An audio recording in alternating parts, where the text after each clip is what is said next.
Hello friendos and randos, welcome back to another video. Today we are going to be talking about the new ST13 leaders, and I'm going to start with RY Sabo. I also have a quick gameplay video to show off, but before we get into that, let's get into the deck profile and how I think this leader can be built. First off, the leader effect is Dawn times 1, activate main once per turn. You may put one of your cost 3 or higher as well as 7k power or higher characters into your life. So that means this one character needs to meet both 3 cost or higher as well as 7k power. Put it on the top of your life pile face up. Then after that, you may give one of your characters plus 2k power until the start of your next turn.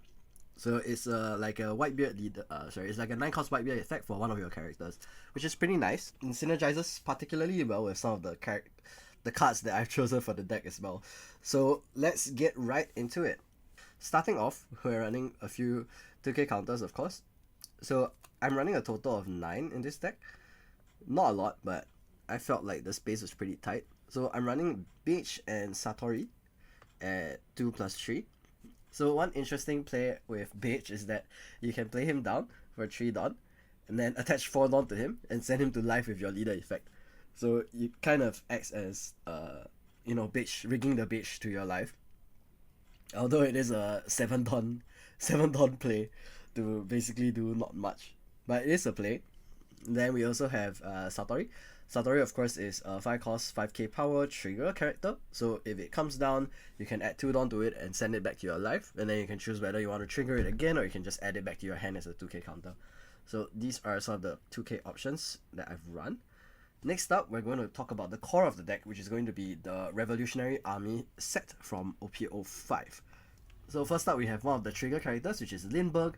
His effect is, if this character has 7,000 power or more, then you may KO one of your opponent's 3k or less power characters. And then his trigger effect is, if your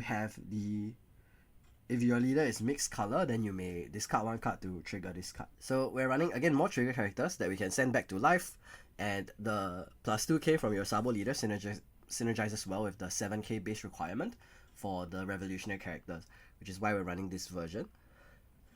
Next up, we have 3 of the 3 cost Treasure Cruise Sabo. Treasure Cruise Sabo's effect is Dawn times 1. If your hand has 4 or less cards, then this character gains 2k power, and this is on both turns. So it's a 3 cost 6k power character basically. If you have 4 cards or less in hand, and its Dawn times 1 effect is on both players' turns, so it becomes a 6k base character as well, which is pretty strong. And it also has 1k counter.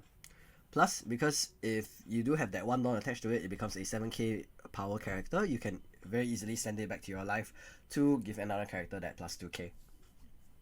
Next up, we have Inazuma, Rush character. If you have another character with 7k power on the board, this is pretty potent when it comes to the rest of the deck as well, since most of it will be at that 7k line, thanks to your leader effect, as well as the rest of your character's effects wanting to be at that 7k line. So this Rush is pretty decent, especially because you can use this Rush effect and then send a different character with 7k power to your life to give it another plus 2k. Next up, we have 4 of Karasu, one of the strongest revolutionary red cards. His effect is, on play, you may give up to one of your opponent's leader or characters minus 1k power, so you turn them from 5k to 4k base. And then, when attacking, if this character has 7k power or more, you have the same effect, minus 1k power to an opponent's character or leader. So that's really powerful, especially when you combine it with your Sabo leader effect to turn this into a 7k base power character by sending a different card to your life. Then you attack, and when your opponent's trying to hit into it, it's 7k instead of 5k, which is really strong. And of course, the effect does stack, so if you play multiple Karasus in a turn, you can bring your opponent down to even 3 or even 2k base leader. Next, we have more 2k counters in Koala. Koala is the revolutionary searchable 2k counter, and if your leader is the revolutionary type, it can give your opponent minus one of your opponent's characters minus 3k power. So this synergizes well with Lindbergh, as well as just in general helps you to hit into larger bodies, because this deck doesn't run too many big bodies in general. And of course, it's a searchable 2k counter, and that 3k line means that if you use your leader effect, you can turn it into a 5k body. So with all the REVO cards, we are also playing the Revolutionary Searcher, Bello Betty, 1 cost, 2k power. Look at the top 5 for a revolutionary army type card. Alright, and these two are the next very key cards in this deck. 4 cost Ivanov from the Revolutionary Army as well. Once per turn, activate main. If this character has 7k power or more, you can play down a 5k power or less character, Revolutionary Army character, other than Ivanov from your hand. So you can use this to play down any of these characters for only 2 Dawn invested onto the Ivanov, or even just using your leader ability, you can put Ivanov at 7 base and then use that Ivanov effect to bring down another character. So this is really powerful. And also, along with the next Ivanov character that we're running, which is the new OP06.5 cost Ivanov, this character is really, really powerful because their effect is on play. Look at the top 3 cards of your deck. Then you choose one 5,000 power or less Revolutionary Army type character and review it, then play it down. Then return the rest to the bottom of your deck in any order. So it's Searcher, and also place down the character, which is why if you hit any of these or like any of these like 20 cards, it becomes really, really powerful because it just lets you play down a pretty big unit on tempo, kind of like Film Broke, but also includes a draw card since it's taken from the top of your deck rather than from your hand. This of course means you can also miss if you get unlucky, but generally if you do hit it, it's really, really strong. Not only that, the 6k base makes it very easy to send to your life with your leader effect. So if you send it to your life, next turn you grab it from your life, you can use it again. So that's really strong as well. And we're still going on with Ivanov. So the next Ivanov character we're playing is the new ST13 Ivanov character. Their effect is blocker, as well as on play, you may trash the top card of your life to place one 5 cost character from your hand on top of your life. So this is not super relevant in this deck because we aren't running a lot of like 5 cost characters that you want to put on top of your life, but the main thing is that it is a searchable revolutionary type blocker and is also playable off of the 5 cost Eva. Unfortunately, it's not playable off the 4 cost Eva because it is named Eva, but that's something that we'll deal with. I think it's still a pretty decent choice. Other people are also testing the Shuraya from the red OP06 film cards, but I felt that I wanted the searchability a little bit more. Okay, next are a few other ST13 cards which I think are really strong. First up is the new Rush 5 cost Ace. On play, if you have 2 or less life, this character gains Rush.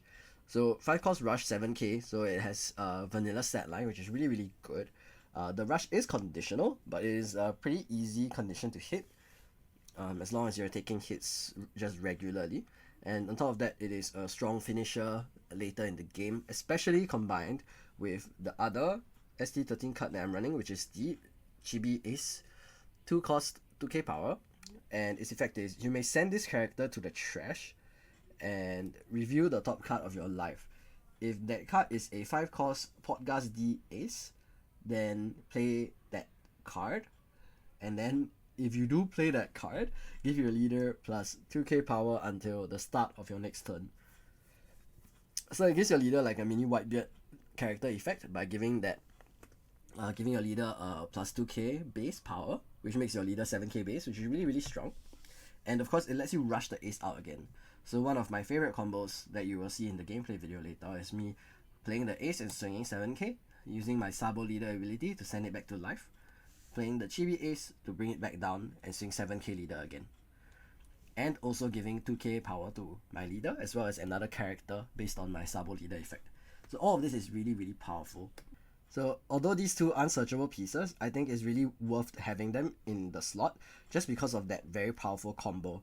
And the reason I prefer the Ace over the Luffy or even the Sabo is because Ace has that vanilla stat line, which makes it easier to heal into your life compared to, for example, the Red Rush Luffy. Even though he also does have Rush, and the Rush is unconditional, and he also does have that unblockable, I generally just prefer the higher baseline so that I don't have to invest so much Dawn in order to send the Ace back to life.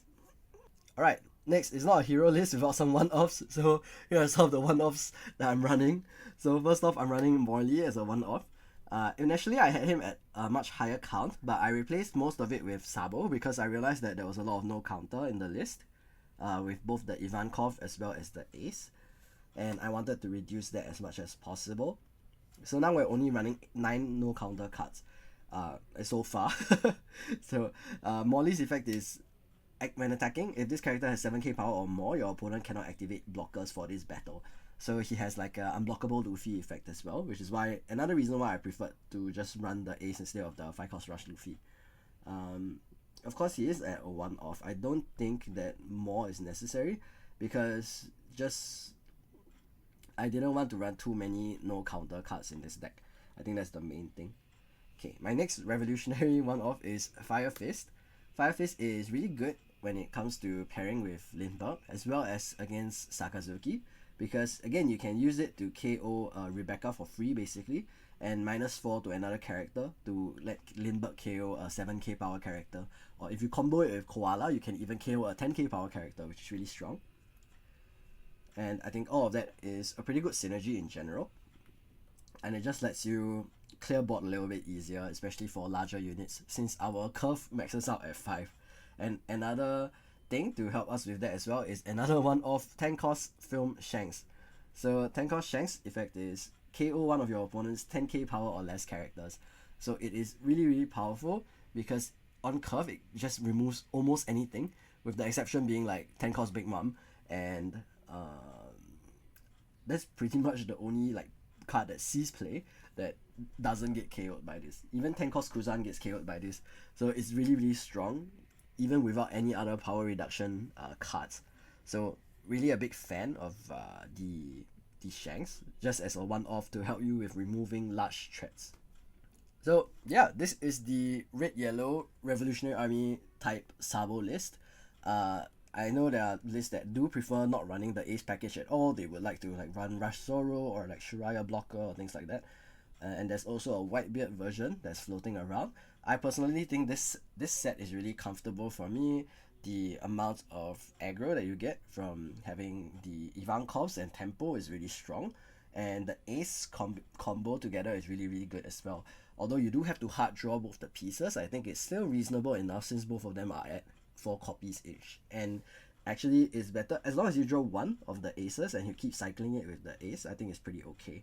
It's pretty difficult to remove a 5/7 body in general as well without paying a significant cost by your opponent, like Thunderbolt or Reject for 4 Dawn, or the Yellow Sabo for 1 life.